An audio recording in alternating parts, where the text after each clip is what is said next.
keď som cestoval z Kene do Rakúska. A vtedy to bol ten prvý moment, pritom keď som zistil, že aha, to je ako úplne iný svet, ľudia vyzerajú inak a samozrejme aj chovajú inak. A zaujímavá vec bolo to, že ja som nebol zvyknutý na tie strašne veľa kontroly na letisku. A zaznamenal som to, že ja som mal pocit, ako keby kontrolovali ma viac ako ostatní. To neviem to vysvetliť, čo to bolo. A mne to bolo ten prvý moment, že aha, ten život nebude ten istý, ako čo som mával doma v Keni. Momentálne ja som učiteľ angličtiny.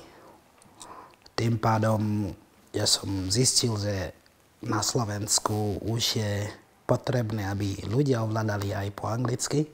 Väčšinou ľudia tu mali angličtinu na základnej aj strednej škole, ale nie sú si istí, že niečo im tam chýba, takže potrebujú ako zlepšiť tú angličtinu. Takže ja som povedal, že môžem aspoň túto vec ponúknuť. Dôvod, prečo máme Deň Afriky, aby aspoň celý svet vedel, že Afrika existuje a neexistuje iba ako kontinent, ale tam je rôzne krajiny, rôzne kultúry a tak ďalej.